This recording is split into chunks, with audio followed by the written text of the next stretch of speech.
got the national champs.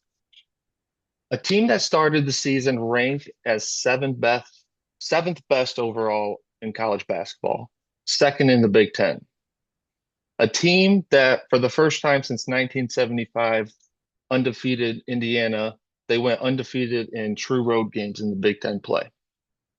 A team that finished as the most efficient squad on KenPom. A team whose average starting height ranked as one of the tallest in the history of college basketball. A team that throughout the season beat six eventual Elite Eight teams and had wins over all three other teams in the Final Four. A team that recorded a school record 37 wins. Some describe them as mercenaries. Some describe them as bag chasers. But now everyone can describe them as national champions, the Michigan Wolverines. Welcome into Sports on the Rocks, ladies and gentlemen. Glad you're here. It is a great day to be a Wolverine. We are national champions again. And as Debo mentioned the other day, if you're a Michigan fan and somebody says, how about that national championship? You can now say, which one? Because we've been winning championships in multiple sports in the last few. We got two, one in football, one in basketball within the last 3 years. I mean, not too shabby. Couldn't be happier with Dusty May and everyone at the Michigan Wolverines. But just glad to be here. How we doing tonight, boys? Feeling just as happy, geeked, excited. I mean, no better feeling. I think it reigns so true when you hear the question asked, who's got it better than us? That's simply all I can say. Nobody. The worst part from a non-Michigan fan perspective about this is you're bringing back Cadeau and McKinney next year, and they were lights out when it mattered. What Cadeau did, I'll touch on it quickly and let you two have at it. His tournament, at least to me, was it as flashy as that Kemba run way back in the day? No, but he did everything right. Lendenborg was just a shell of himself by the end of it with what he was going through injury wise, and Cadeau was just phenomenal. We've touched on it a little bit on the podcast in our pre-show meeting. You touched on the shit show down in North Carolina. How fucking stupid are they for letting that kid go? How sick do you have to feel down in North Carolina right now? You let that kid walk out of the building. You told him he wasn't fucking good enough, and then he did You that. you didn't even let him walk out of the building. You You pushed ushered him him. out. Yeah, You you ushered fucking him yeah. out of the building. You wanted nothing to do with him. He was tainted. He was quote unquote ass, as you heard in his post national championship interview. They doubted him. I mean, yeah. I mean, he was instrumental. Instrumental. I mean, Yeah, bring he got the mop for some reason, you know what I mean? Most outstanding player. I tweeted MVP, during the when I was there during the when they announced it, but MOP, sorry, most outstanding player, not most valuable, but I mean, and the crazy part is he's not the only one. I mean, Morez Johnson was not a starter at Illinois. Adai Mara was not a starter at UCLA. Like these guys weren't starters. They were buried on the depth chart for God knows what reason. And Dusty May and that staff, they identify, the traits and the skills that they're looking for, and they go get the guys. That's why like, you know, the Dusty was talking, we're not talking about we're not evaluating talent. Like basically, if we're talking like we're not talking to you if you're not at a certain level of talent wise. So I mean, that's not even on the radar. Like if we're talking to you, we know you got the talent. We're just more trying to figure out how you're going to work in our system. And clearly, they're great at identifying what traits and which players are going to work well in their system because they just went plucked let me pluck a guy from UCLA on the West Coast. Let me plug Morez Johnson from Illinois right here. Let me get Cadeau down there for North Carolina. Uh, I mean, Yaxel's the only one that was a starter and a star that came there, honest, a proven star as he came there. Because, like I texted you, Debo, when you're bored, and this goes for anyone, whenever you're bored, look up Yaxel Lendenborg junior college highlights. Oh my, he it looks like it looks like a high schooler playing with middle school kids. Like it is unreal. It is unreal. Yeah, when you talk about Drew, the North Carolina ushering Cadeau out, how dumb do you have to be? Look at Mick Cronin in UCLA. What they did with Mara, I mean, he was an afterthought. He was someone who rode the bench, who just never got the opportunities. And I'll be honest, with UCLA being in the Big Ten, you get a chance to watch some sample size from them. There was no one better than him. So at that point, it's just baffling to me that he was someone who was riding your bench. But I mean, to your point, same with Morez Johnson.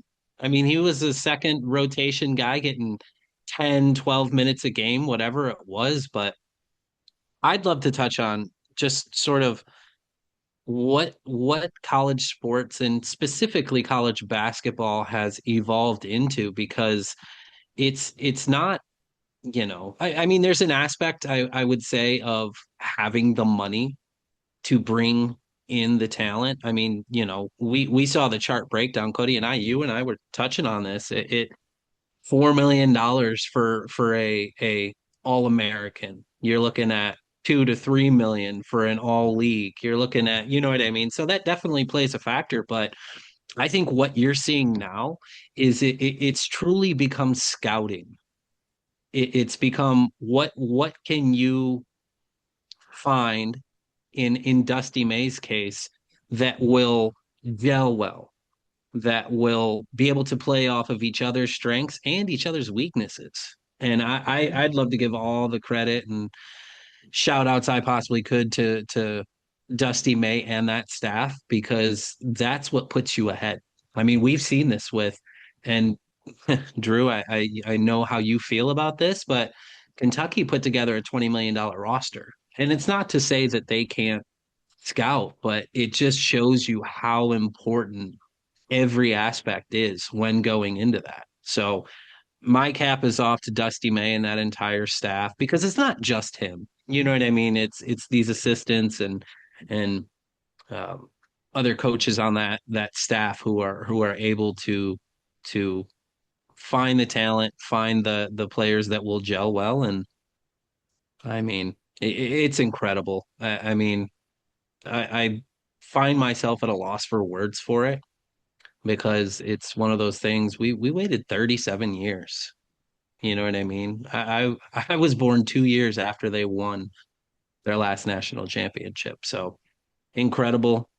Proud of the university, proud of that staff, the families like Dusty May has touched on, putting their kids in position to succeed. And it's just been great. It really has. And just a little side note, because you're talking about the money for people. Something I just saw just a little bit ago before we got on here. Mind you, we're recording this Sunday evening, but I just saw that what's his name, Mullins from UConn, Yeah. the 3-point shooter guy.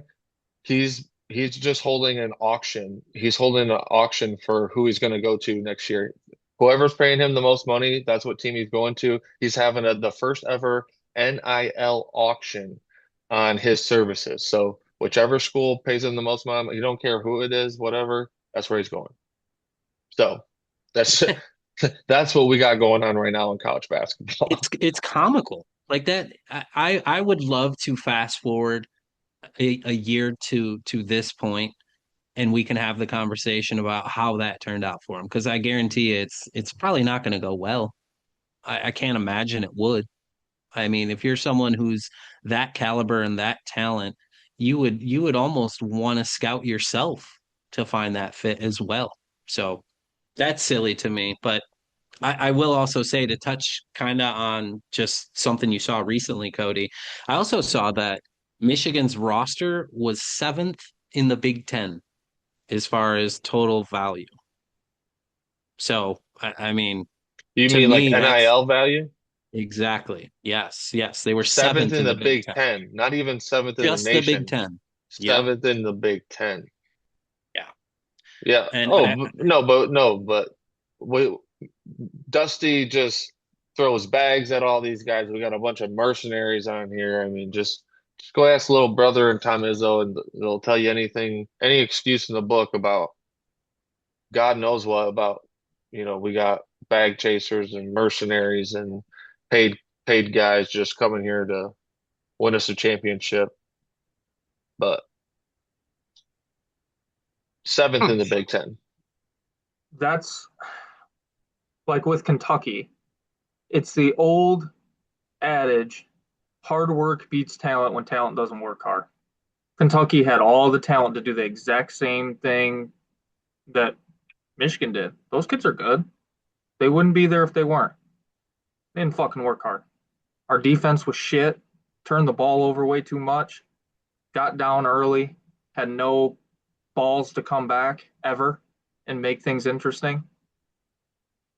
Outside of Oway, that's the one outlier in that. You know what Michigan did all year? They worked hard. They physically broke you, they mentally broke you, and then they beat you by fucking 30. I mean, they worked hard. Lendenborg came from a small school. He knew he was probably the second best player in the country behind Boozer. He knew it, and he was ready to show it, and he showed it. Cadeau, oh, North Carolina, you don't think I'm good enough? I committed to you for a reason. I am good enough. Here, let me show you. By the end of the tournament, he's out here throwing no look fucking passes. McKinney, his arms must be cold. There's so much fucking ice in those veins.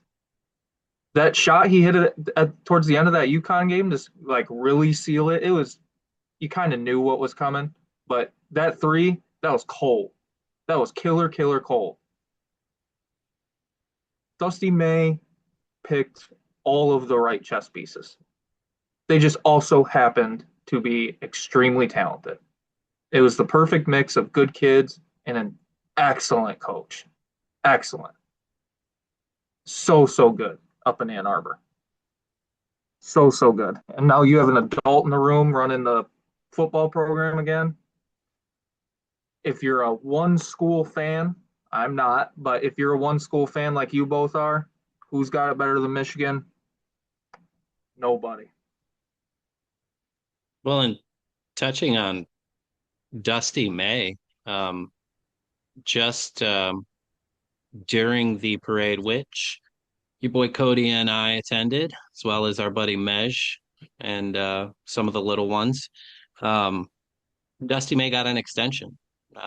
No specific details on that yet, but Ward Manuel, the athletic director, during the Yost Arena celebration, said that he will be a Wolverine for years to come. So I'm assuming a 3-year, 4-year extension, maybe. I don't know. We'll have to see what those details look like, but it's not going to stop anytime soon. We got Brandon McCoy, 5-star recruit, coming in, just a excellent basketball player and a wing that will truly guard the ever loving lights out of your best player. So the defense will not take a step back. I don't think Dusty May would let that happen anyways. I mean, if you because I think for me, the biggest reason that Michigan won, or one of the biggest reasons in that national championship, was just how well Dusty May coached and outcoached Hurley. I mean, you saw all the switches. UConn could never really get into their offense, and that was the genius of May. I mean, you cut off, you look at the Illinois game, the reason that UConn had success was because they were trailing all of these screens. You can't trail a screen and leave someone like Mullins to spot up for a shot and expect, good results. So I think just the technical switches, and I don't know if you guys saw this, Cody, I think you did, but the Elliot Cadeau starting 2 for 14, there was a reason that that happened. He was told, get in the lane, throw a high lob off the backboard, and allow your big man who's going to be there to get the rebound, put back, what have you. So, I mean, Dusty May, just a clinic on coaching in that championship, and obviously the entire tourney and really season. But I think once you get to that top layer, the Elite Eight and on, it really becomes a coaching battle. Everyone's got the same skills. That's why you're there.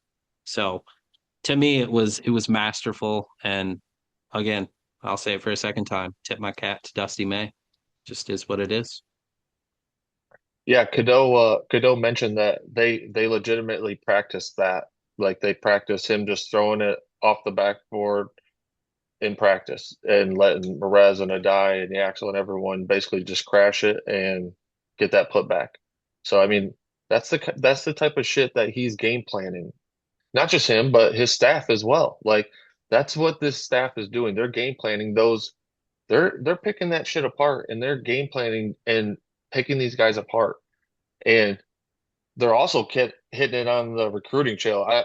I don't I can't tell you how many times I've seen it that so they won Monday night, they won the national championship. That night, so the game ended officially at I think like 11:30 or somewhere, something right around there. But the transfer portal opened at 12:01 that night, midnight, 12:01, and their guys were already on it at 12:01. They're in there cruising, seeing the transfer portal, who's in it, who's out, already making, hit lists and this and that, stuff that they had a meeting on the very next morning at 8 a.m. Like talk about a quick turnaround. Don't even get a day to celebrate your national championship. Just that same night, you're already trying to recruit your next team to come back and do it again next year. Which is it's just insane. The landscape that's just insane to me. Like we can't get these boys a day. We can't get these boys a day after the freaking championship like that. That's insane. But Well, officially the numbers are not official. The numbers are still being finalized according to Ward, but the new deal will run through the 2030/2031 season, which is just insane to think about. We're about to be in the 2030s, dude. you want to feel old, say that a couple more times. That's No, wild. I agree though. I mean you saw it, and he went on a whole media blitz after the championship, and he was asked, have you gotten to sleep yet? He said, I crashed for an hour and 15 minutes before they just started going. And you know his wife looks over, hey, you coming home? And he just kind of side eyes. I don't know if you saw Wake Up Barstool, but Dave Portnoy interviewing him, he mentioned that he kind of gave his wife a side eye, like, I'm not gonna come home tonight, but and I mean that's the thing. If you wanna continue to play with excellence and coach with excellence and do all these sort of things to put yourself in position for a national championship, that's what it takes. I mean, it's unbelievable that Cody, like you said, it just 12:01 the portal opens, they're already contacting guys trying to get. I mean, he also touched on just they were scheduling guys to come to the parade. Mhm. I mean, Duke Harris, we saw that he was there, and we'll touch on that here shortly. But just it never stops. It never does. But I mean, if you wanna win national championships, I guess that's what it takes. Yeah, and like I was saying, I think I really wish because I listen to, a lot of other shows, watch a lot of other shows nationally. And the way it's appreciated by Michigan fans and what we've already touched on today or tonight about how special was this group, this specific group of players, where they all came from, even the coach who came from FAU, um, to put it all together to win. I almost am, even though I'm not a fan of Michigan basketball, rooting for them to repeat so it's nationally appreciated correctly. And what I mean by that is when UConn repeated a few years ago, nobody remembers the first team. They sure as hell remember that dominant second team where heading into the tournament, kind of knew what train was coming down the track. With Cadeau coming back, with McKinney coming back, with what they have coming in. He committed during the national championship game, didn't he? If I recall correctly. He did, Like yeah. during the game live with the Fab Yeah, Five. with the yep, correct. I honestly hope they win next year. If it's not Kentucky, I hope it's Michigan. Um, not just for your guys' sake specifically, but um, just as a basketball fan in general. And I know how hard that is to repeat, but boy, do they have all the tools in the shed to do it. And I think it would bring some well earned coverage, further coverage nationally. Drew, let me ask you, as a um obviously a Kentucky basketball fan and a Texas football fan, you're unbiased when it comes to, Michigan takes. Is this the greatest national championship team ever? No, Where would you put them? let me slightly adjust my answer. Um, Pure talent wise, no. Because I would even take the Anthony Davis Kentucky team talent wise over this team, talent only. Intangible wise, the way it was coaching wise, I think you can make the argument. I mean, it just depends on how I would want to look at it. Talent wise, no, to answer your question. Intellectually, intangibly, coaching, it's right up there. I could make the argument they are if depending on how, again, how you want to look at it. But that kind of argument, I mean, you got 100 years of people to argue with there, and stacking them all up with errors and everything, it's hard. Um, I think this team's better than the UConn team from that repeated. I'll say that. I'll give you that. I think they're better. And I think May already outcoached Hurley once, which I didn't. I thought could be the equalizer heading into that game, and I was wrong on that. I'll own that one. May ran circles around Hurley. Hurley just wanted to get upset and blame everybody around him. May found solutions to problems early and put the game away. I mean, it was just nuts because I felt like neither team could buy a basket that game. Like, so because we obviously didn't have a episode last week, with it being Easter, so we didn't get to talk about the Final Four games, but we watched those games, and the Michigan versus Arizona, they destroyed them, and it felt like Michigan couldn't miss if they tried. Like they were just making every shot to where it was almost laughable. But this game, it was complete flipped, although it was for the most part both teams could not hit the broadside of a barn. Michigan was, I think they ended up like 0 for 9 from three in the first half, and on that same basket, both teams combined started like 0 for 17 from three on that shooting at the north end hoop. Like it was just horrible, but it really never felt like Michigan was out of it. They were, yeah, like they did not play a great game, but it felt like they were in control the entire championship, in my opinion. Yeah, I think I'd echo that. I mean, it was, it would get down to six or so points once they kind of made that quick run. But I never felt uncomfortable. I mean, and it's sort of that theme all season that they take someone's best punch and they just keep dishing it back out. You know what I mean? It never felt as if they were going to collapse. And I think that's just attributed to Dusty May. I think it's attributed to this roster and the kind of just gamers that they had, really and truly.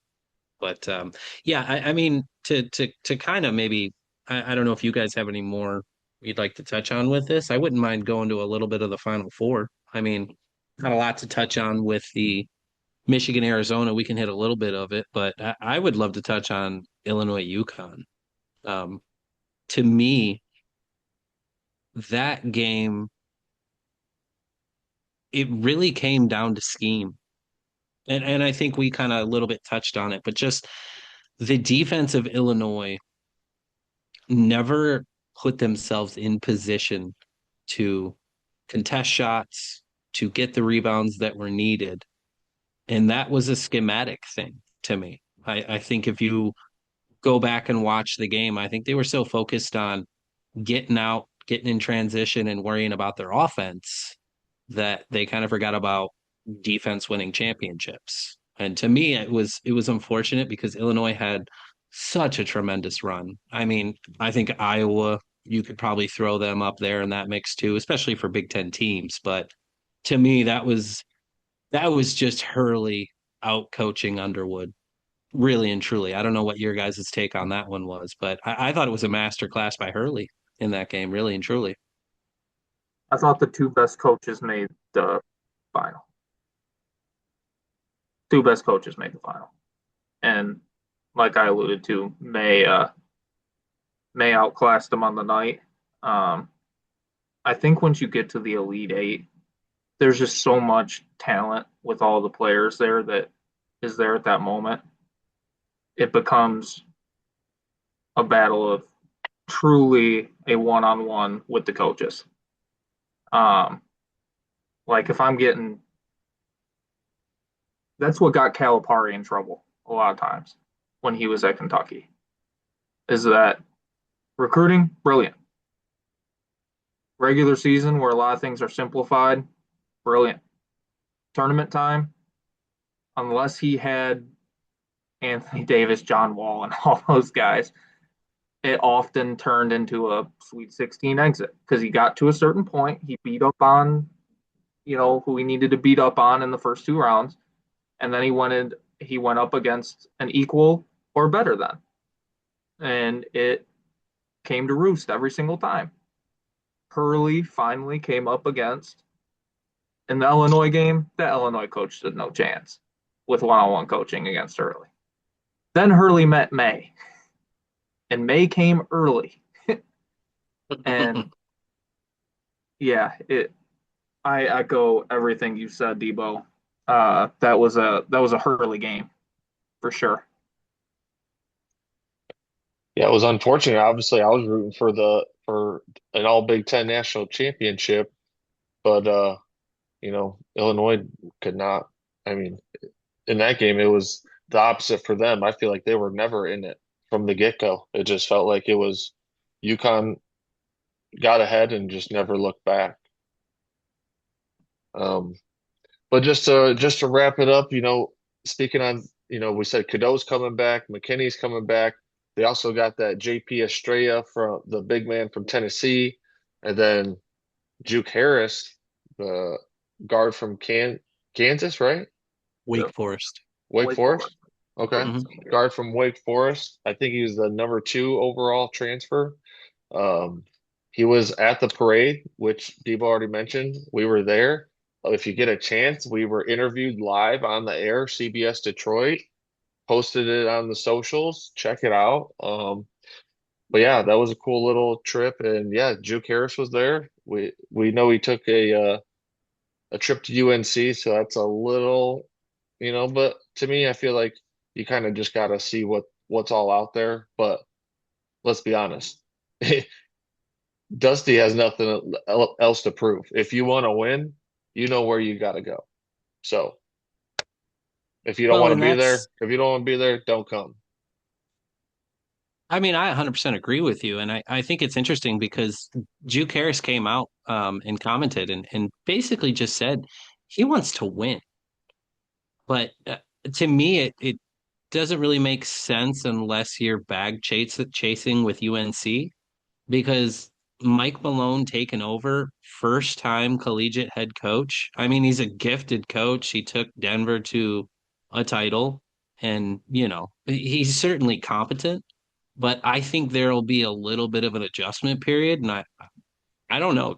Personally, I don't see this sort of culture and opportunity to win immediately if that's truly what you're looking for at UNC. So yeah, Cody, I mean, I agree with you. I think, we're not going to beg you to come. I think the proof is in the pudding. You want to compete at a high level. You want to win Big Ten titles. You want to win a national championship. You do it at U of M.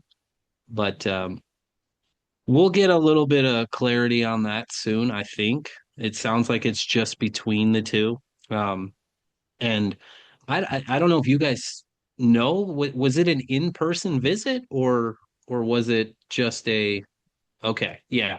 No, I couldn't tell you on that one either. And that's sort of this whole transfer portal era. You don't know what's true, you don't know what's not. You got all these social media pages claiming this and claiming that. I've seen contradicting reports from multiple sources. So it is what it is. Once that well, I almost said once that paperwork is signed, it's sealed, but I mean, it's not. We've kind of seen that. So I think it's maybe more so once you're actually on the court practicing and doing those things, we'll get a sort of finalization to it. But yeah, Estrada from Tennessee, Cody, you touched on it. A big man that I think he was somewhere around 10, 11 points a game, some healthy rebounds.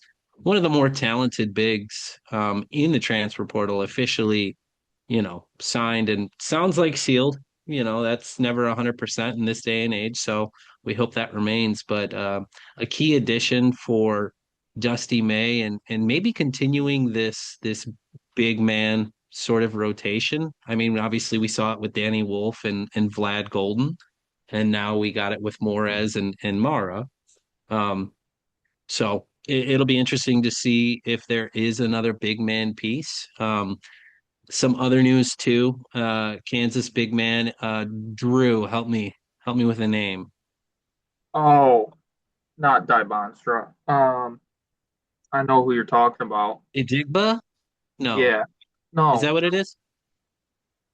Oh God, I can't remember his Either name. way, something similar to that, but Lori he Badunga. yes, perfect. Thank you. He officially committed to Louisville, excuse me, as well as one of the other top rated From Oregon, transfer. going to Yes, Louisville as well. They're spending a bag. spending a lot of money. We'll see if that translates, but two of the sort of top end transfers committing to Louisville, so that's pretty big news for them and their program. I don't really see it amounting to anything. I hope they prove me wrong. But I yeah, don't. I'm a some. Kentucky fan. Fuck Louisville. I mean, that's a fair point. That's I my understand Michigan completely. State.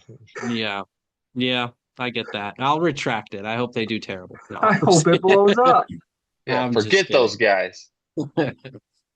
Yeah, but yeah, a lot of things happening in the portal. A lot more I think to come. I don't know if you guys heard the initial report when the portal opened.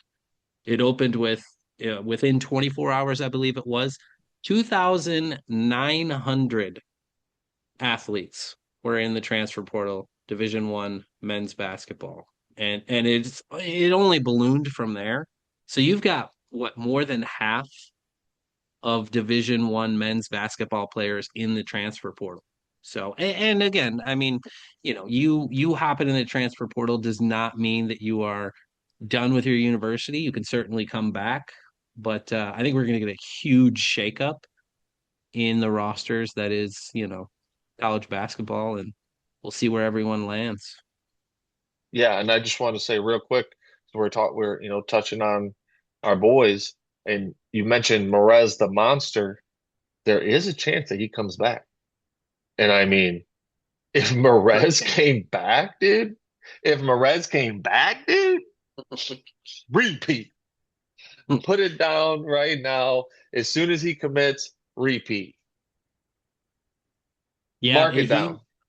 well, and he came out with a comment too, and basically said that if he's not a guaranteed first rounder, he has no problem coming back and competing for another national championship. So, I wish nothing but the best for him, but a slight part of me hopes that maybe he's a early second rounder, just in a, kind of self-centered reason. I want to see him come back and continue to compete. And Cody, you and I obviously were at the parade, got a chance to see him rolling by in the crispy old Chevy that he was riding in. Both of us got a, oh, it was a Ford.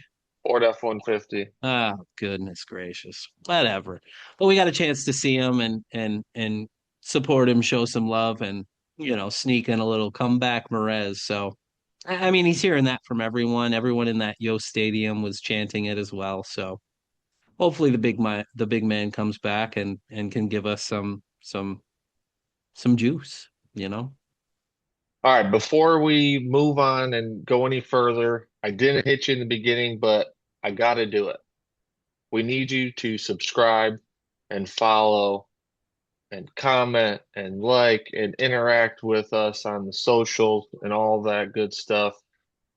Please just hit us up with a subscribe on YouTube. We're making a push to get to 50. We need to get to 50. We've been floating at 22 for a while. Just hit that subscribe button.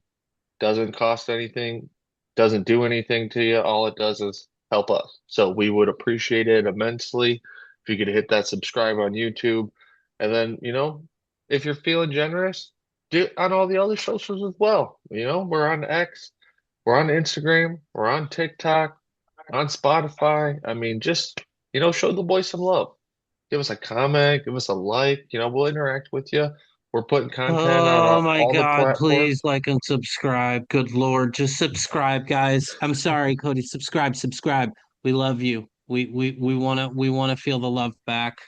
Please, ladies and gentlemen, subscribe for the love of goodness. Sorry, sorry. Had to get that out of my system. Hey, and if you're around the Glass City, if you're around us to where we can see you in person, we got stickers. So just hit. I will try to have stickers on me when I'm out and about. So if you see me, hey, you want a sticker? It's gonna cost you a subscribe on YouTube. It's all it's gonna cost. 30 less than 30 seconds of your time to open the YouTube app, hit subscribe, boom, here's a sticker. Boom. So It's that so you easy. so you're saying no monetary cost, right? It, Correct. it didn't cost you any. Okay, sweet, love that. So, just saying, if if that'll entice you at all, we would appreciate it. What we got for some NBA playoffs? I mean, what are we doing? Playoffs.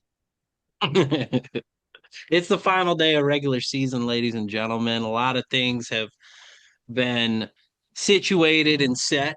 Drew, you want to start? East or West? You choose. Let's go out west. Let's go out Love that. west. Copy that. All right. So with the final sort of couple games here, for the most part, everyone's locked in. But I'll go ahead and just kind of read off real quick. First, OKC in the West, followed by San Antonio, Denver. The Lakers got flipped, got overtaken by Denver. So they are now in that fourth spot, I believe.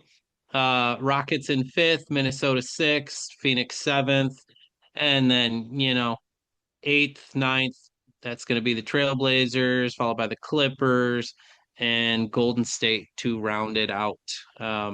So we've got some games that are still kind of happening right now out west. So it's a little tougher to give an exact matchup um, at this moment.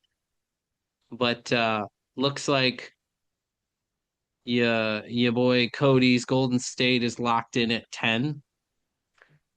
Uh, Drew, where are your Clippers at? What's going on with Oh, them? we'll see Golden State in the play-in. We'll see Golden State in the play-in. Oh, it sounds like we got a Yeah, rivalry brewing in the yeah. play-in, We'll boys. What are see we in the Hey, play-in. doing? all I'm saying is you don't want to mess with Steph in the postseason. I know. I didn't want this seed. We fucking blew the game versus Memphis the other night and cost ourselves a matchup with Phoenix. I'm pissed.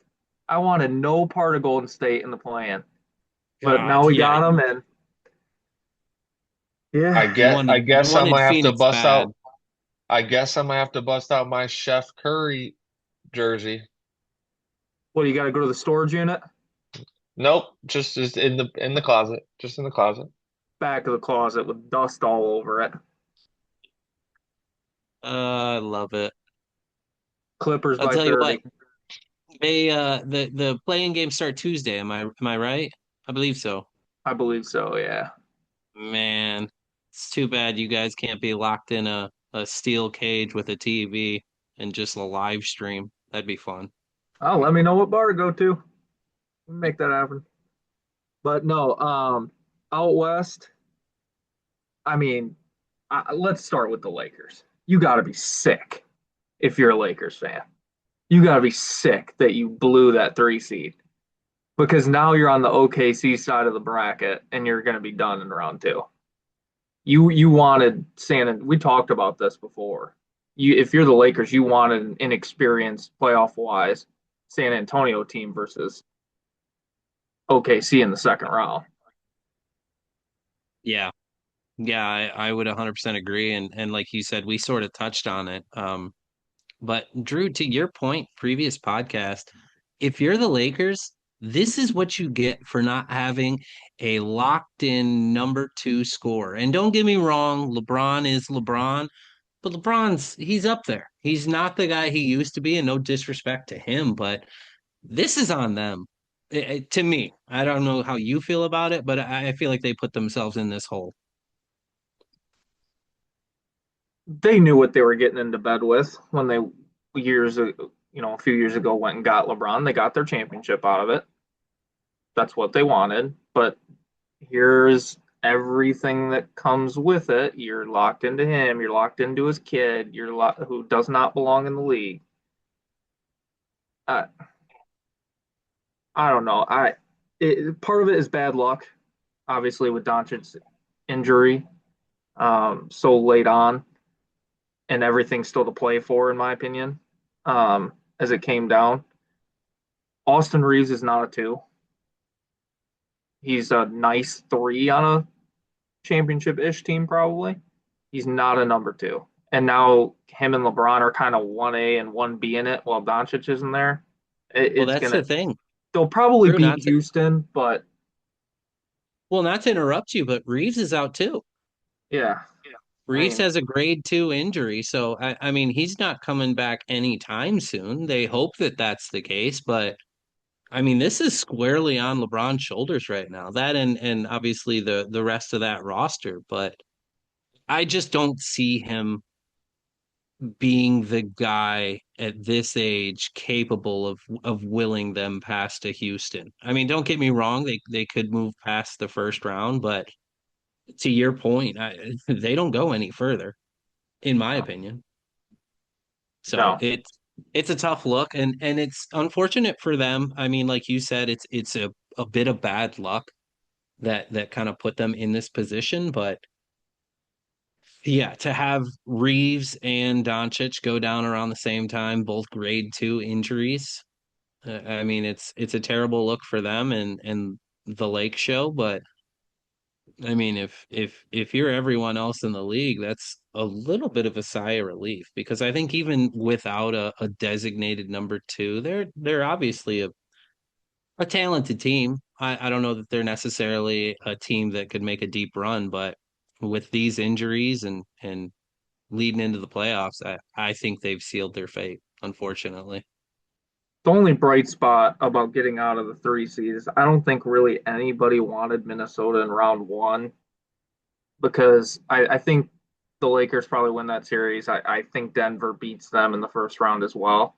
But uh, Anthony Edwards going to score 40 or 50 on you at least one, if not 2 nights, and they're going to muck it up and make it ugly and grind it out and make it just a pain. Even if you beat them in five, it's going to feel like 6 or 7. Like it's just going to be one of those, like those old Memphis teams with like Zach Randolph and Mike Conley. They weren't talent for talent anywhere as good as you, but they beat the shit out of you each and every night, and it was just a hassle. Like some things in life aren't hard; they're just a pain in the ass. They're just a pain in the ass. That's what Minnesota is. So I mean, I think I I think we get Denver OKC out of the West. I won't go any farther than that with predictions, but I think Denver's experience will help them greatly with dealing with San Antonio. And then obviously OKC is what they are. They have 15 starters on their roster. So Yeah. No, I get what you're saying. I mean, well, so we sort of touched on it. It looks like as of now, it's going to potentially be, what are we seeing? Lakers, Rockets, yeah, the first bracket's round. set. Yeah, Lakers and Houston are set. So then we've got Denver and the Nuggets. Drew, it sounds like you're in the Nuggets boat. You think they obviously Minnesota's a pesky team. Anthony Edwards is by all accounts a top five, if not for sure, top 10 player in the league. So he's gonna, like you said, he's gonna bring you 40, 50, maybe two, three times in that series. So it really, I think it depends on the rest of that roster and whether they can sort of step up. But you're taking the Nuggets in that, yeah? Yeah, yeah. And the Nuggets have, unlike any other team, including the Eastern Conference, have a Wembenyama equalizer, and it's Jokic, obviously. So, um, yeah, I think Denver makes it out of that side, and we get one hell of a series with them in OKC. Yeah. Yeah. I don't know. It's hard to deny what San Antonio's been able to do. Obviously, they've had a couple years to assemble a roster through the draft and some key free agency moves. But I think personally, you're looking at either OKC, San Antonio, or if all things go right, Denver coming out of the West. It just with San Antonio, it kind of feels it's not a direct comparison, but it kind of feels like the Patriots this year going into the Super Bowl. Are we here a year early? Are we this good a year early? I think that's That's a fair comparison and question, honestly. that's that's what it feels like. Because we knew they had some nice stuff and that it was trending that way. We didn't think it was now. Yeah. No, I get what you're saying. I agree. I do. With that being said, let's Your hop over side, to the East. Yes, your sir. side. I think, you know, I think by all account, we're looking at sort of, and this is sort of similar to the NFL and AFC, NFC, and we kind of touched on that. NFC championship was going to be the eventual Super Bowl winner. I think that's sort of what you're looking at on this West.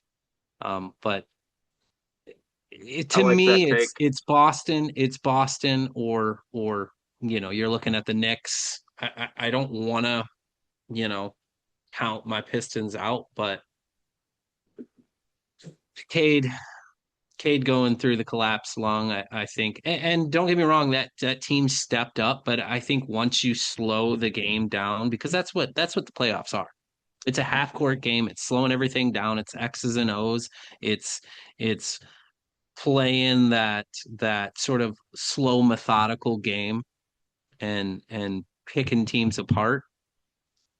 To me, it feels like Boston's to lose, and again, as a Sixers fan, I absolutely hate saying that. But I will say so. East is all but wrapped up. Um, Sixers ended up with the 7 spot, and then you've got Orlando in the 8, Charlotte in the 9, and the Miami Heat in the 10 spot. So first round play-in tournament, it's going to be Sixers Orlando, but good God. I mean, Joel Embiid appendicitis, no idea when he's going to be back. So, I This is mean, the that, one time he gets a free pass on missing time, by the way, because that could just happen at any time to anybody. yeah, no, I totally agree. But can we both talk about the fact that when are the injuries going to stop? I mean, I understand this isn't Yeah, his fault. This no, has I nothing to know. do with training. Like, your whole career is marred with injuries and never being able to reach your full potential. And again, I mean, that's not all on him. I think when you really look at tape, a good percentage of it is, though. I mean, you can't be a guy that big and falling on the ground every 5 seconds and doing some of the things that he does. I think he tries to play like a guard in a 7 foot plus body. Like, to me, that screams injury. That screams longevity concerns.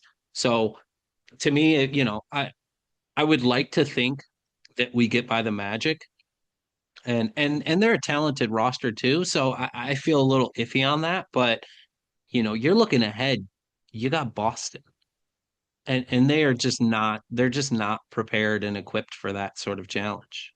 To me, I mean, I'm a realistic Sixers fan.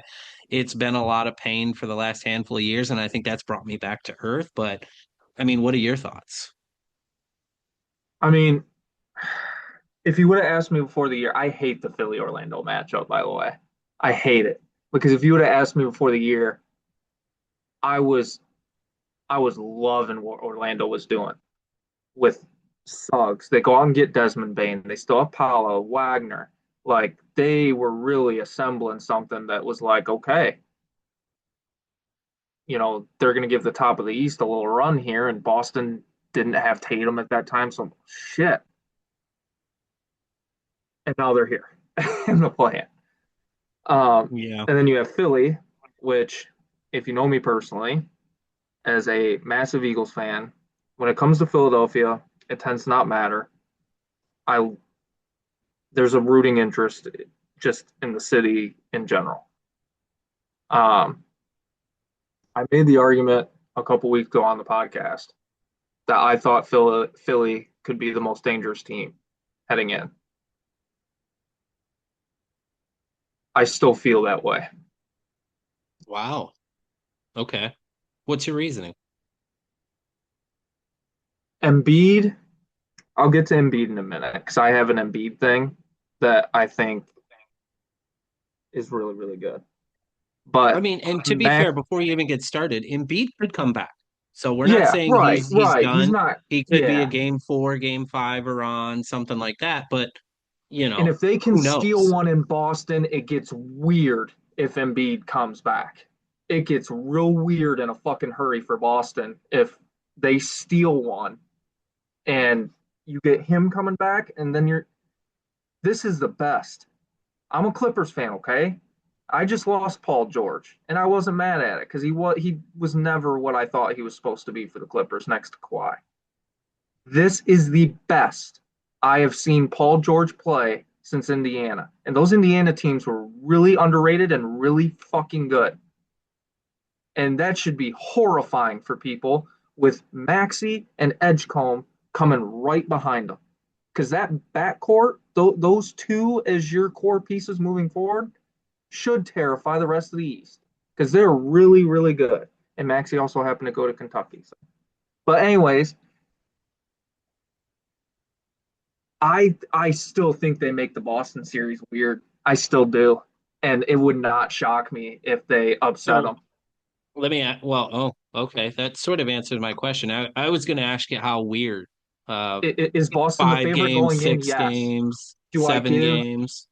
do I give the Sixers a chance to make that thing 6-7 weird? It all of a sudden, Paul George hits a big shot like he did in Indiana, and all of a sudden you're like, oh fuck, and the Knicks get Philly.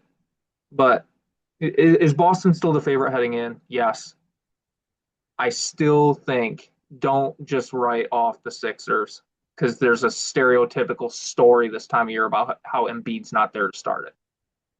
As far as Embiid goes, I interjected and said, this is the one free pass he gets because an appendectomy, like we could be all three of us doing this podcast right now. All of a sudden, Cody's on the floor.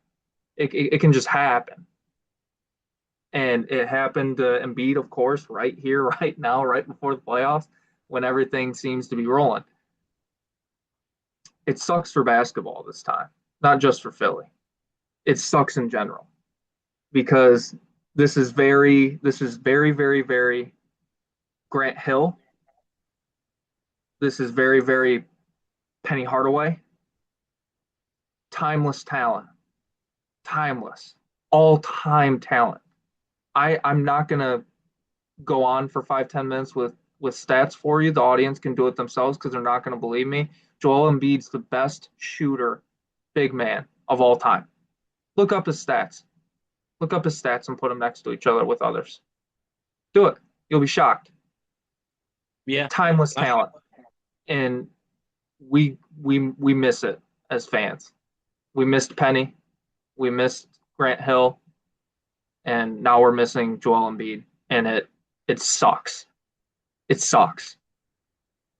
it does. I think it makes for a better Eastern Conference playoffs if you do have a healthy Joel Embiid.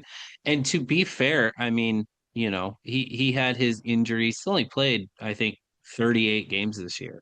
So, I mean, it is what it is. But for me, I think it's frustrating because he finally gets back mid to late season, starts kind of establishing himself, playing the kind of basketball that he wants to play, and then you get this.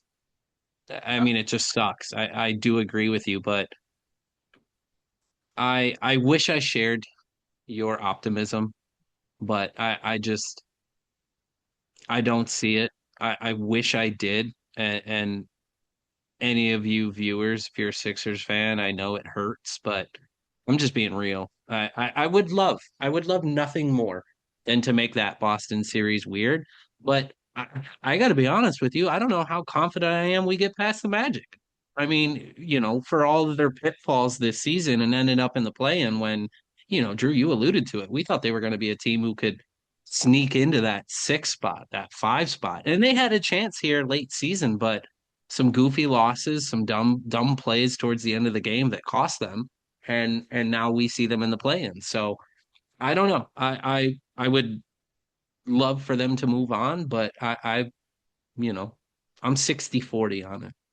So I'm not fully confident. I'm just not. But it is what it is. I hope that they can prolong this long enough for Embiid to come back and I don't really know. I've never had appendicitis. I don't really know anyone who's dealt with it. Maybe you guys have and you can kind of fill me in, but I don't know what that recovery looks like. I don't know what a high level athlete looks like coming back from that because I assume in this scenario you're probably going to rush it a little bit. I would Yeah. assume. So, I think it'll I end up being a pain tolerance thing more than anything at this point. yeah, I think you hit it right on the head. I think that's sort of what you're looking at.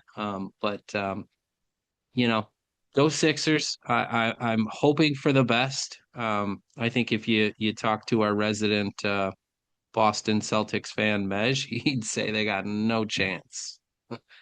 But Don't get me with wrong, I still think Boston comes out of the East, but I just want to be very clear. Don't just write off some of these teams.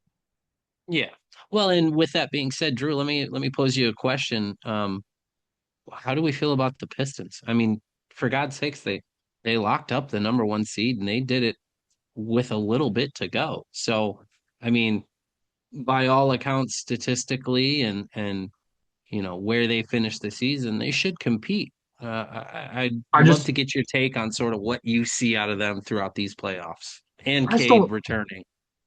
I just don't think they have enough firepower to do it 4 out of 7 times versus the Knicks or Boston. I just don't. In a 10-day window, you have to win 4 out of 7 games versus this team.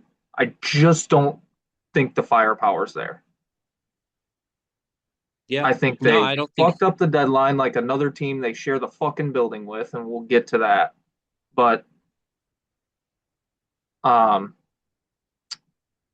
I don't see the firepower. I think we're early on the Pistons. I think it's one of those trending in the right direction.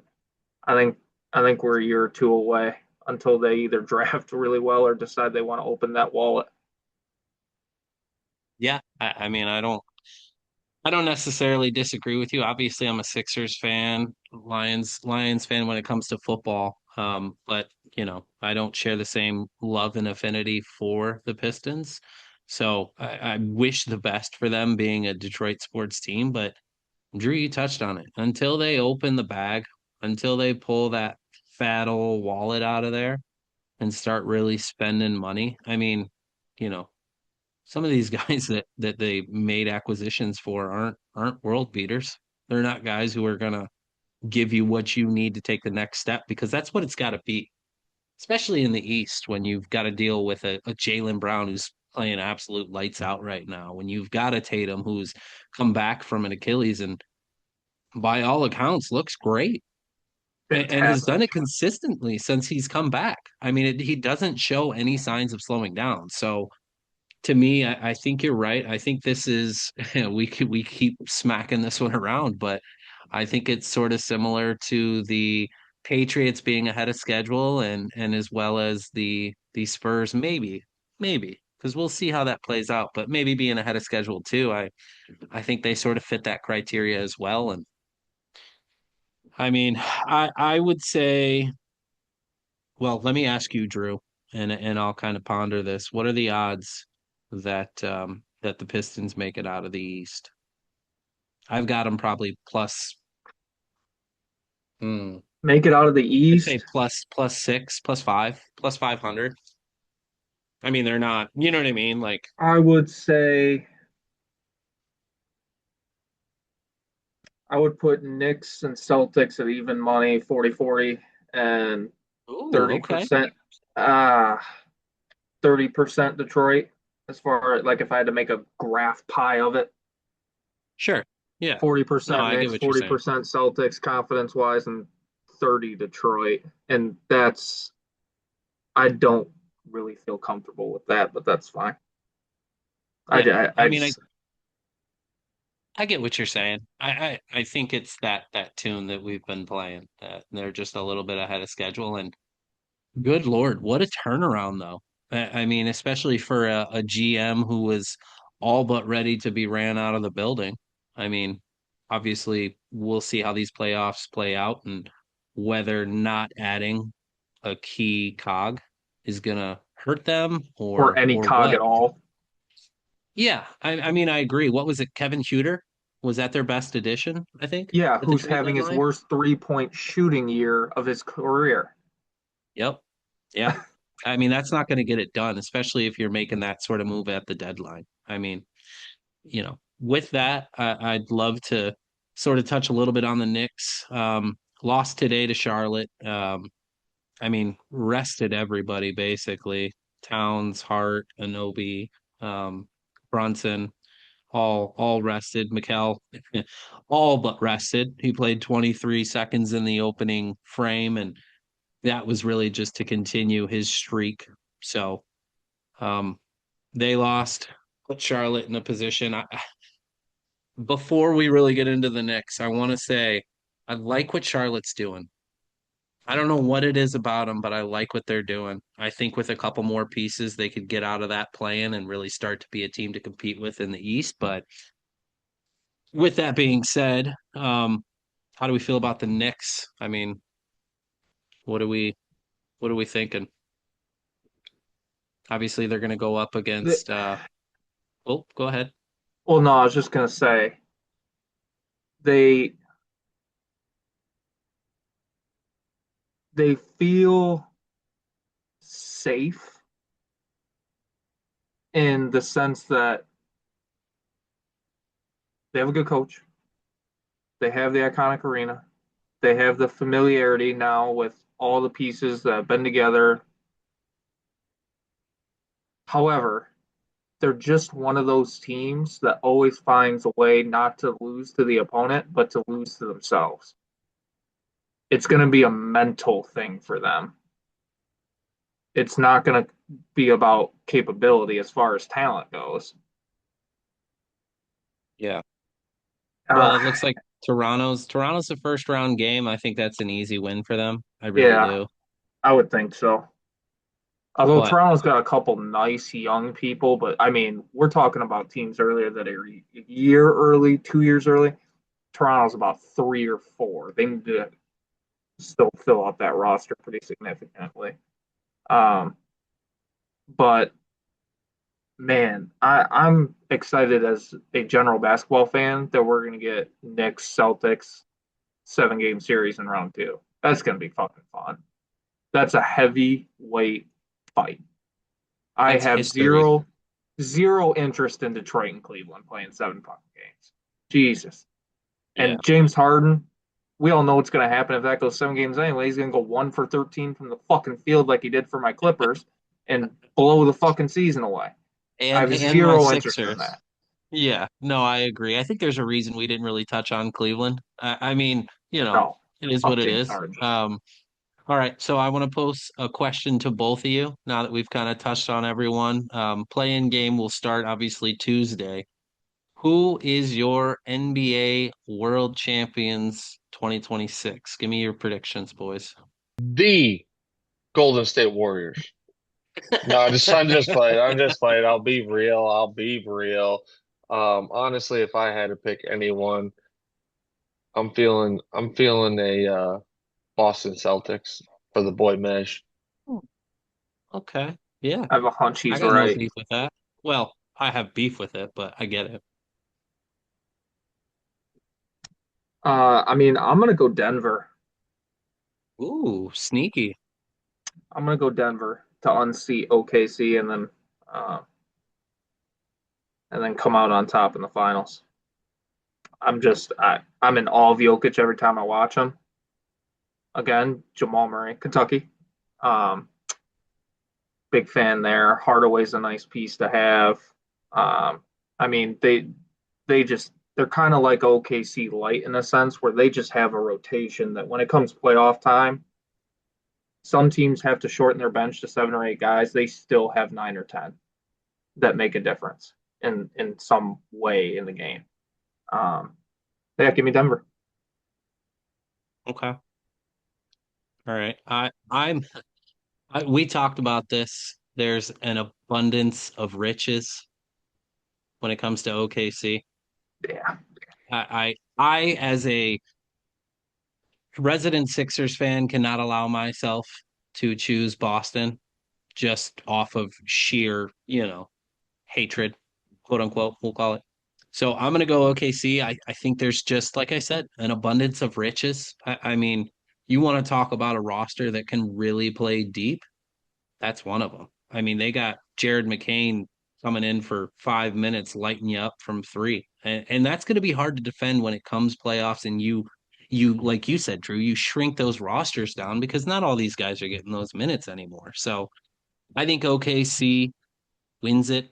Um, do I think it's a close series with Boston? Yes, but I just think it's too many riches when it comes to OKC. So give me OKC in that finals. You're looking good with the national champions eye black going on right Oh, there. just had to represent. In a little piece of news before we hopped on tonight, the Milwaukee Bucks are in search of a new head coach.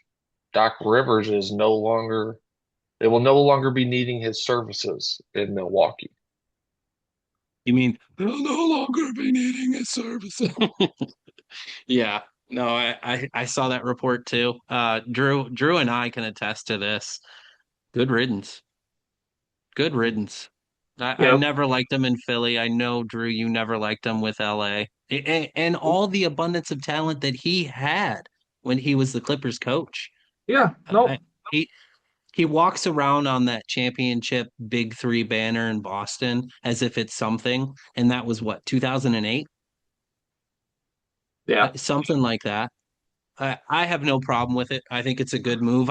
I don't ever think Milwaukee taking Doc Rivers was gonna work out. I just never did. I thought it was a shock to me, honestly. I say Milwaukee's got a big off season. They got to find a coach and they got to find a trade for their star player. Well, and they need to not mess that up because that's going to lay the foundation for the next 3 to 4 years for them. Are they going to be a true rebuild, or are they going to get some key pieces with trading him? I mean, we sort of touched on it. What do you get for a Giannis? I mean, say he goes to Golden State, you know, I think what do you know what I'm saying? Like, what do we? I think it's a monumental. I think you're Well, right, Drew. I think this is key. well, they fucked themselves over too with that awful Miles Turner contract they handed out last offseason. Because I mean, Lillard's contract isn't horrible, but you combine it with that Miles Turner deal, that's awful, awful business in that organization. Horrible. What the plan was there outside of just saying, well, let's just weaken Indiana. That was really the thought there. Let's just weaken Yeah. Indiana and take their big man and overpay him. That's all that was. It was horrible. And they have another big off season to not screw it up, like you said. Well, and hot take. I don't know how hot it is, but they screw it up. They'll mess it up and they'll dig themselves into a hole that I don't know that they get out of for 4 or 5 years. I just see that happening. I think with some of these bogus moves, like you said, the Miles Turner thing, giving him that kind of money. I mean, he was a rebounder for criminy sakes. You know what I'm saying? Like he was never a dominant kind of guy, at He's least a to pick and me. roll center, and they don't run Yeah, a pick and roll offense. exactly. Yeah, I would 100% agree. We are right around the corner from a little spring ball. How you feeling about the Wolverines?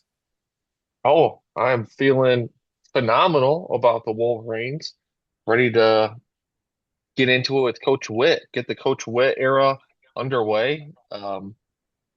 I've been, listening to all the press conferences, all the podcasts, and basically anything I can consume, I have. And I've written down some notes. Tommy Carr, QB, getting some play, and has been mentioned by name by both the offensive coordinator and Coach Witt. And basically, Coach Witt said if they were to play a game tomorrow, he would be the backup. So that's uh that's pretty shocking to be honest. But shouts out to the boy Tommy Carr. But Well, in they that basically, lineage of greatness that is the oh, Carr family. I mean, I mean, So exactly, do exactly. you move Underwood to wide receiver then? Just let the kid shut play? up. Shut Shut up. up. Oh my God. All right. Sorry. Sorry. Speaking of speaking of wide receivers, the top four are already basically ingrained. Marsh being number one or 1A, Buchanan 1B, French, the guy from your boy from Texas, Drew, and then Celesi Moa as the top four guys right now. So love to see that. Shamari Earls, young cornerback, has been, he got some name play from the defensive coordinator. Savion Hyder looks legit by all the coaches, offensive coordinator, Coach Witt.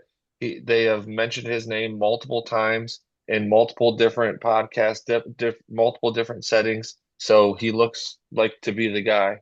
Um, Offensive line, defensive line look to be the strongest positions as of right now. Defensive line probably being the strongest on the team as it stands currently. Offensive coordinator is high on JJ Buchanan, the wide receiver. Um, and then we just got some not very good news from Coach Witt the other day. Micah Kapana, he was the number four, basically, running back on the depth chart. He just went down with a lower leg injury, so he's going to miss the season. So as it stands currently, I'd have it stands Marshall one, Hyder two, and three Cudsdall. So basically now that fourth spot to get some reps is up for grabs. Um, Bryce has definitely taken a step forward. They like his footwork, which is all good things. Linebacker showing good improvement. Rod Moore's not practicing, but he's doing individual drills. Just still hoping we can get him back. And then the just the note about the spring game, Coach Witt said a lot of the starters are going to sit. It's going to be basically showcasing a lot of the twos and threes to see who even out that depth chart. See who's going to get some playing time out there. But yeah, I'm ready for me. I'm ready for some spring ball. Yes, sir. You and me both. Uh, I'd love to real quick.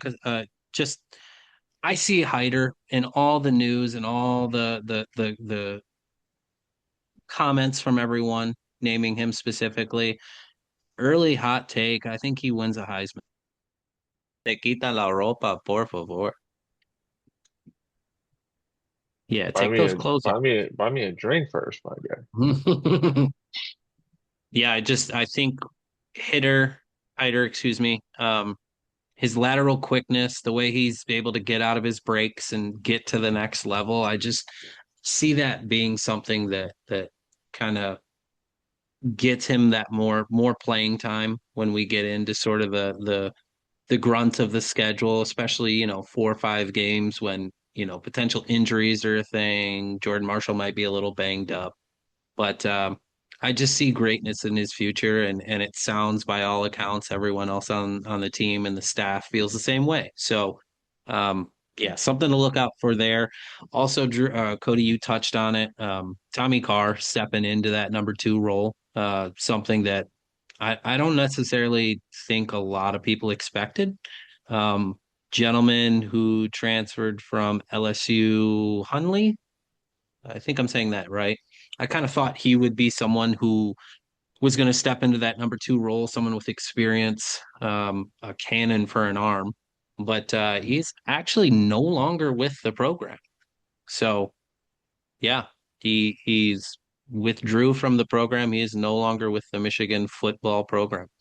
So um, yeah, I didn't know if you knew that, Cody, but I saw a couple articles regarding that, and I think it was sort of Tommy Carr supplanting himself into that number two role, and I think he was frustrated, taken, whatever it is. But I'm just happy to see the competition there. I'm happy to see that we have someone like a Whittingham who, Drew, you've kind of touched on this, but the grown up in the room, someone to set people straight, to take, the sort of bull by the horns method and really sort of get these things pieced together in the proper way. Because I think we saw with the previous regime, things weren't being done that should have been done. I mean, the fact that, Bryce Underwood didn't have a quarterback coach is shocking to me. So with Detmer in there, and by all accounts, it sounds like this Beck offense is going to have a lot more passing dynamic to it than I think we've seen in really maybe Michigan's history. I mean, I think when you had like Denard back there. I think that was a little more spread offense, so there was opportunity for it, but he just never had the arm to get the ball there. So happy to hear all those things are clicking.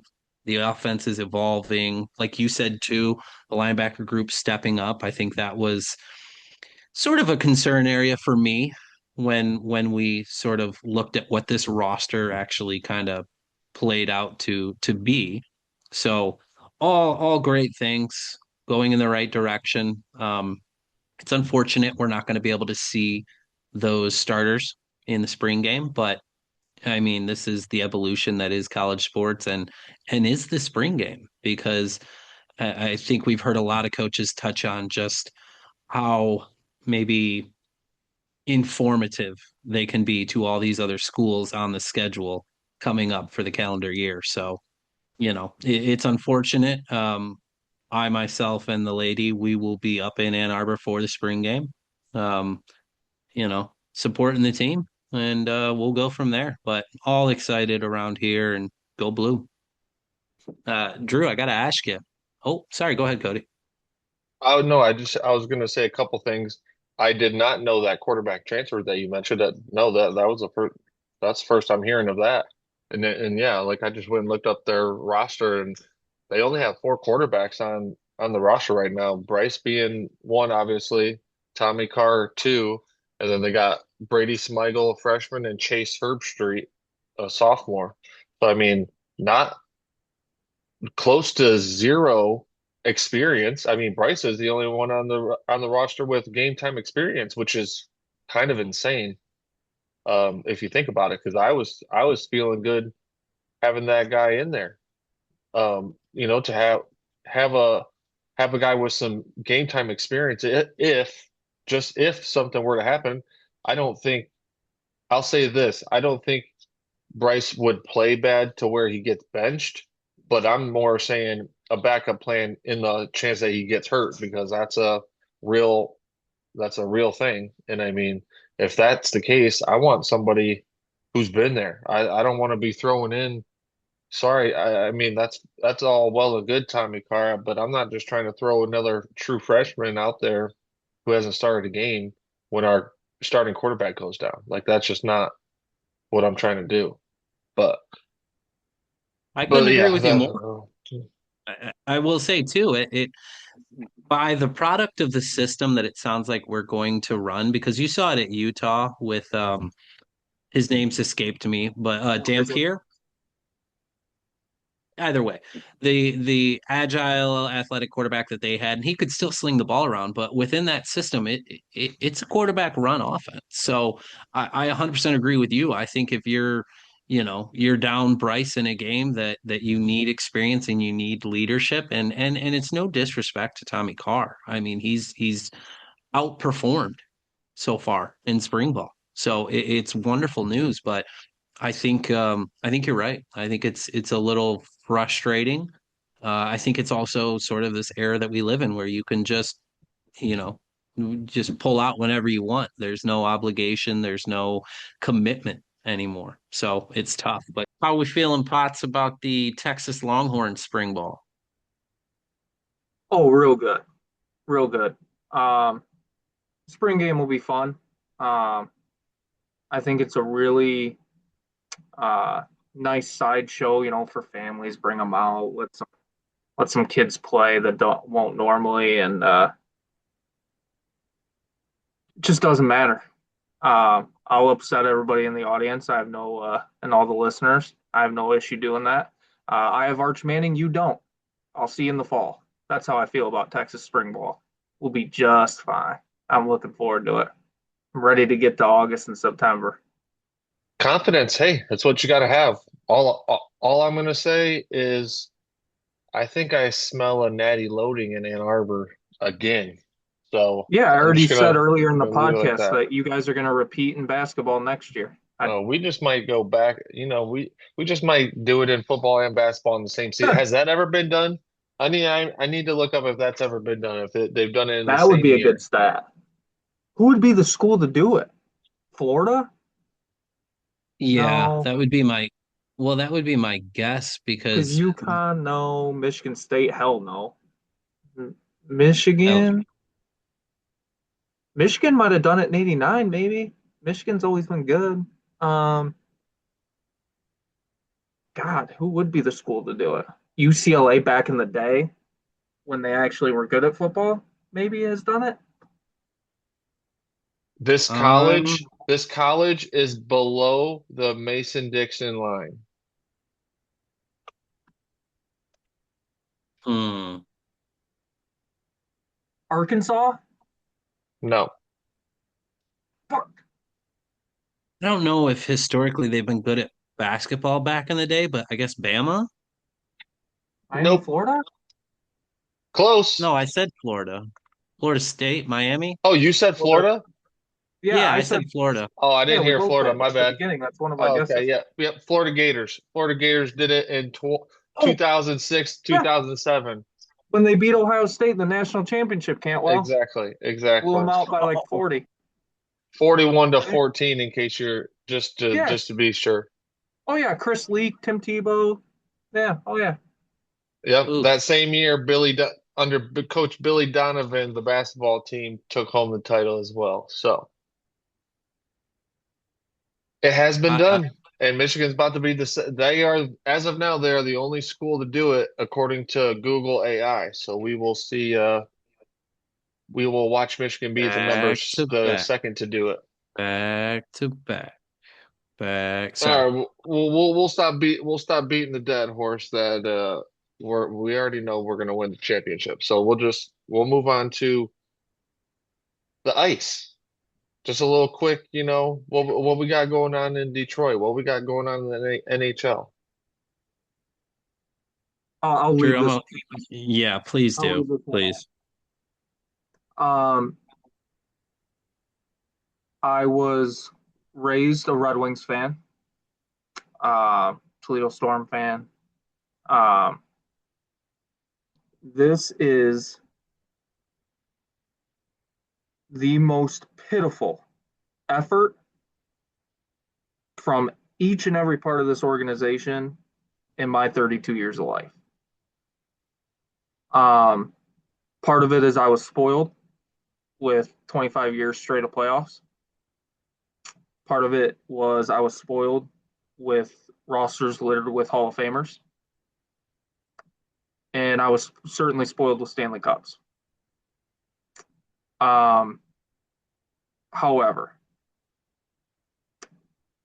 this iteration of the Detroit Red Wings is absolutely, positively an embarrassment to the city of Detroit, its fans. We call ourselves Hockey Town, and we couldn't be further from it. They got booed off the ice yesterday when they were officially eliminated. They deserved even more than that. They deserved the old Cleveland Browns throw your beer bottle on the field. That would have been more appropriate, in my opinion. Um, we went into the Olympic break at the top of the Eastern Conference, and we're missing the playoffs.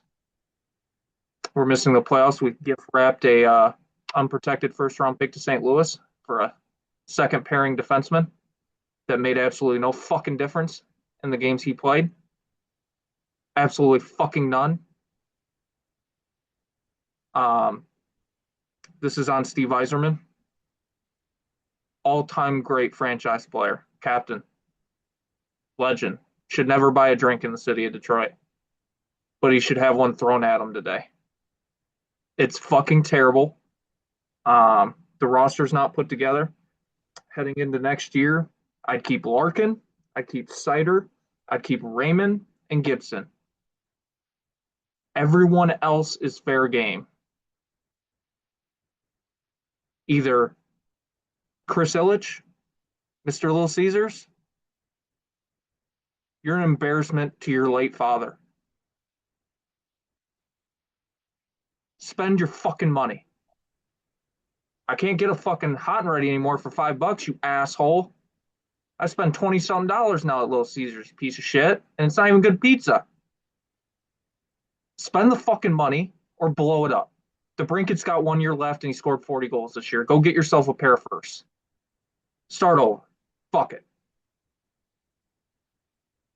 You let Cam Talbot, when Gibson was hurt in the stretch run, you let Cam Talbot's stupid ass out there. Why? If there's one thing Detroit has a stockpile of, it's goalies. You have Kosa. You have Gielander. Now you have Trey Augustine from Michigan State, who's now in Grand Rapids as we speak playing a hockey game. Let them play. Kosa leads the AHL this year in wins, save percentage, all-star.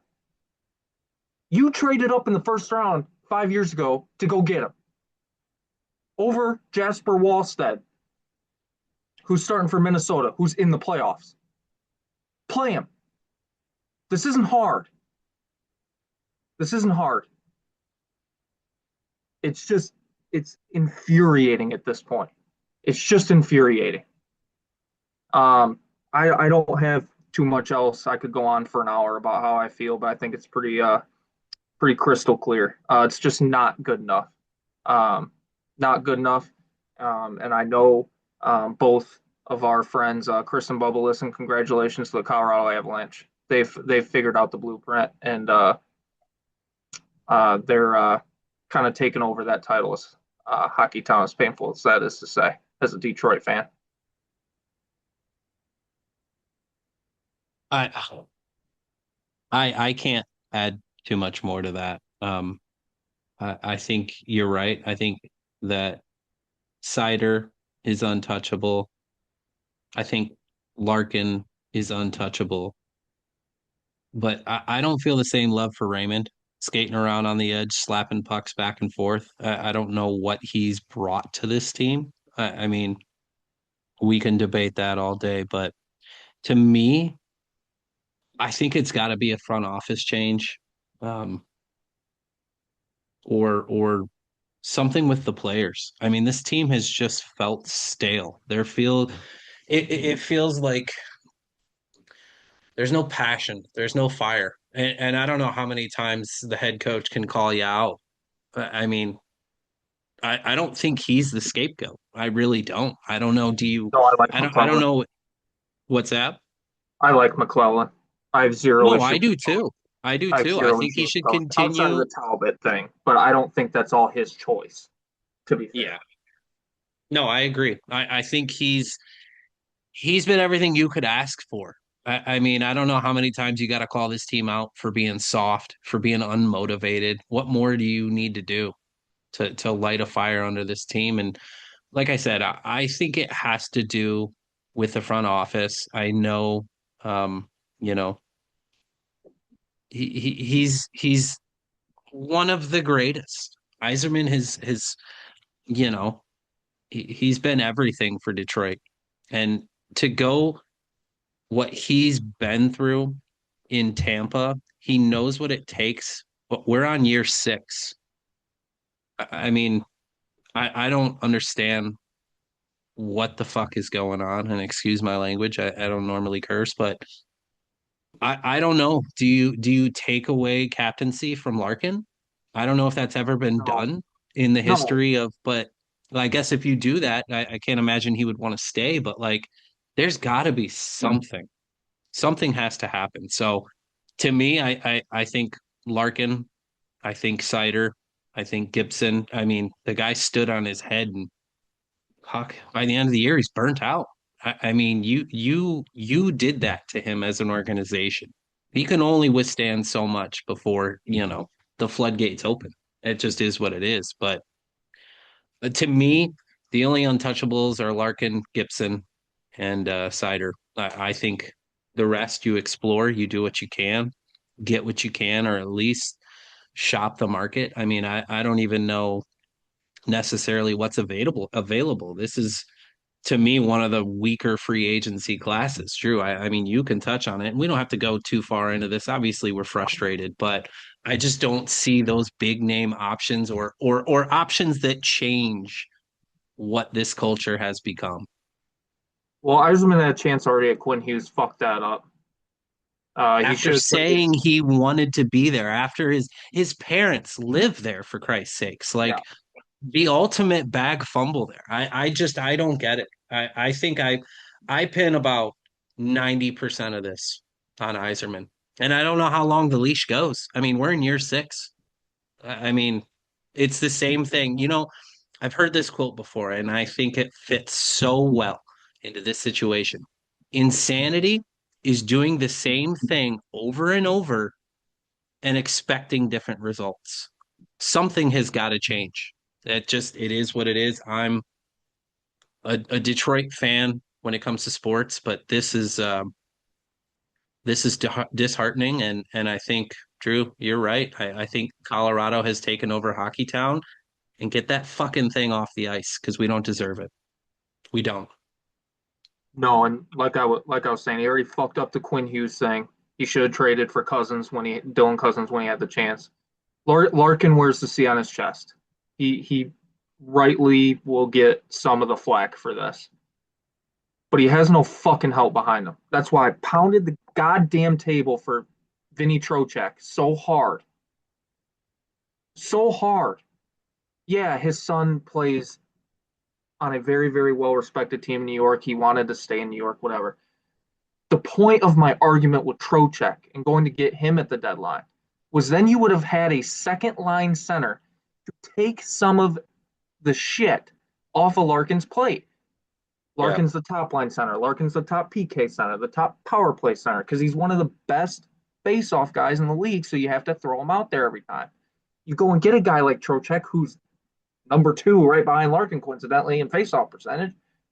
It takes some of the burden off. You can give Larkin a shift off or adjust some of the minutes to take some of that burden off. Instead, another March, another collapse. Larkin gets wore out again. Part of it is the Olympics, and I get it, but every team fucking dealt with that. So throw that out the window. But it's just it's not okay. It's not okay. And this off season, I would in a perfect world just to put a bow on this thing. I would move Eiserman up to president of operations. So that way you don't have a messy exit with, again, somebody as a player should walk on water in the city. And then either promote a guy like Chris Draper, who's been there since Ken Holland was there before Eiserman, or get out of your comfort zone, go outside. Go outside. I'm not trying to make this a dig across all sports, but some sports franchises that just are so obsessed with keeping it in house, sometimes an outside perspective can make a huge difference. And maybe that's the key to unlock this thing. I don't know. But Yeah. No, I think you're right. I I've think said my piece. that's yeah. I think that's possibly what it takes. And I want to say this real quick thing, and we will wrap this up because I just can't talk about it anymore. But we grew up in an era when it was a privilege and a want to be able to play for the Red Wings. We've been so bad. All these kids coming up, they don't have that same want, No idea. that same, yeah, they have no idea what Detroit hockey town is supposed to be or even looks like. So I think part of it too is that I don't know how many guys are wanting to come into this scenario and deal with this mess. So again, I I'll say it one last time. Insanity is doing the same thing over and over and expecting different results. Something has to change within this Red Wings organization. Just is what it is. But we'll leave it at that. I mean, you guys clearly know how we feel, and as Red Wing fans all around the country, especially here in Michigan, it's painful. It is goddamn painful. So we'll see what it looks like. They are officially out, and we move forward. That's all we can do. Drew, or excuse me, Cody, with that, we will move forward to the NFL draft. We are less than 2 weeks away from the 2026 NFL draft. I mean, that's just nuts to think about in itself. I feel like I feel like last week it was Christmas and now I blinked and we done already went through March Madness and we're coming up on the draft. Like what time is just escapes me and I just time is oh it's a thief. This is ridiculous. But regardless, draft coming up. I'll be honest, I mean I haven't done a whole lot of scouting or stuff of that nature. I've been too locked in, especially with, Michigan being all the way to the end, of this March Madness tournament. So I've been pretty engulfed with that, but I have been looking and basically I've been seeing cornerbacks for the Cowboys. Personally, for the Cowboys, we have two picks where we have 12 and 20 in the draft in the first round. So I've seen cornerbacks, I've seen linebackers, I've seen defensive line, and I'm good with any of them. That's what I don't care what it is. We need defense, defense, defense. use both. If we're not going to get a Max Crosby type guy, I want you to be picking two defensive guys with those two picks, and we need some people to help us out on defense. And outside of that, yeah, these next 2 weeks I'll start getting into some more draft content and all that kind of stuff. So, get acclimated and get ready for this draft coming up. I mean, it sucks. Last year was so fun just seeing where all the boys were gonna, all the our Michigan boys were gonna go. But that is not the case this year. We don't have a whole lot of people that even went to the draft, let alone people that that are be going first round. So I mean, this is just the best. I love the draft. All 32 teams, no matter who you're a fan of, your team is going to come up to pick, and you're going to have all the hope in the world. This is our year.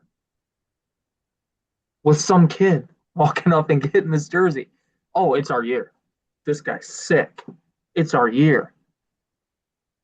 It's so much fun. So much fun. And like you said, we'll dive further into it next week before the draft. But Eagles just obviously have that one first round pick. Obviously, with the Wicks trade from Green Bay this week, we're not going receiver. And since the one reporter that likes to stir it up is too busy at a resort with Vrabel, she's out of commission. So the A.J. Brown talk suddenly stopped. Receiver's not going to be the play. Do not like Rossini. But it's offensive, defensive line, or safety. We don't need a corner. We got 3 number ones there. We're good there. Safety and either side of the line would be good. But like you said, we'll dive into it more next week. But man, draft starts at 2. It'll be fun. Everyone knows Mendoza's going 1. After that, we got no fucking clue. It's gonna be fun. Yeah, I mean, this time of the year is special. Um, our teams are always kind of up there competing, so it makes it a little more enjoyable. But I will say just a quick touch on the Lions. I think the key addition is going to be a tackle. I really do. I don't necessarily love Panay moving to left tackle. I like him where he's at. So I think for us, it's going to be taking someone, and this draft is kind of littered with potential talent as far as tackle is concerned. So, Drew, you kind of touched on the fact that, the Eagles don't have multiple first round picks. I have no issue with the Lions trading that 17th pick to say someone like the Eagles dropping back a little bit, maybe get a third round for it, whatever it is. Like I said, that talent for tackle will still be there. So I'd like to maximize this draft if I'm a Lions front office guy and Brad Holmes. But yeah, I think offensive line shoring that up. We've had a lot of unexpected shakeup in that room. So solidifying that and continuing sort of that Dan Campbell line first offensive defensive line mentality is key. Again, like the other gentleman said, we'll touch on it more when we get closer to the draft. And I would assume we'll probably do a pretty draft heavy focus episode here coming up soon. So everyone be on the lookout for that. With that, it's not shameless anymore, ladies and gentlemen. We are asking you, we are telling you, please like, subscribe, share, follow all the socials. You guys know what it is. SOTR_pod guys, every single one of them across the board. I tell you what, I see all of you interacting. I see all you folks liking, maybe a retweet here and there, whatever it is. Subscribe, subscribe, subscribe. It helps us out immensely. Cost you guys nothing. When you're on here looking at our amazing content or our CBS Detroit Live feature, whatever it is. Just hit the subscribe button.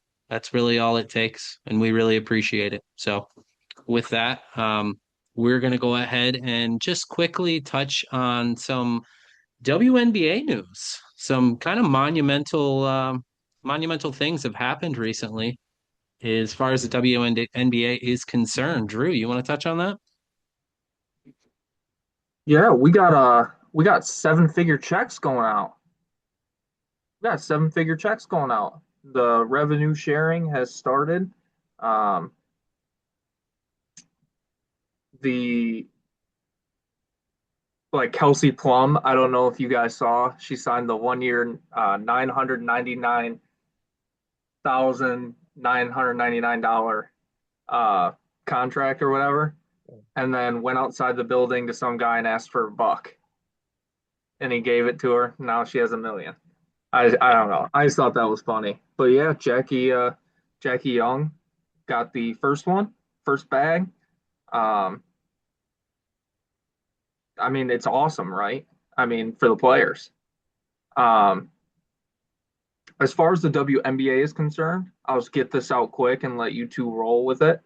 Um, they just had a another expansion draft with two more teams. They just got the CBA done. Now it comes out over the weekend. We got three more teams coming. And somebody who I love listening to, besides us, like and subscribe, is Bill Simmons. This is such a gross oversaturation of the product. This is the first year, this past season was the first year ever they turned a profit. The ad deals, and please don't get this confused. The ad deals, the TV deals, all this stuff, it's not even theirs. It's contracted through the NBA. So no, they didn't get it. They were handed it and they finally turned a profit last year. Like it's like the singer that comes out with one big hit and then goes and buys a Mercedes and a gold watch immediately. Like, can you not blow your first million, please, all in one sitting at the jewelry store and the car dealership? Maybe just hold off, invest some, maybe pay off the mortgage. No? Okay, let's add three more fucking teams. Like, I still worry about the longevity, but that does not, and I want to be clear about this, does not take away for my happiness that these women that deserve it, that work just as hard for everything they're getting, are finally getting the bag. They do deserve it. But the league and the decision makers are doing them a disservice in the long run, in my opinion. Yeah, no, I would just agree with both statements. Yep. I happy for the girls to be getting their share of the pie, and I do not think it's the right time to be to expanding to more teams, but neither here nor there. Again, we're recording on Sunday, so Masters was this weekend, and we had a back-to-back for the fourth time ever. Rory McIlroy takes home the green jacket for the second year in a row. It was his biggest hurdle to get over, and he finally got that monkey off his back last year, and then decides to go back to back this year. So shouts out to the boy Rory. I think maybe one of us doesn't like Rory. At least I'm a Rory fan, but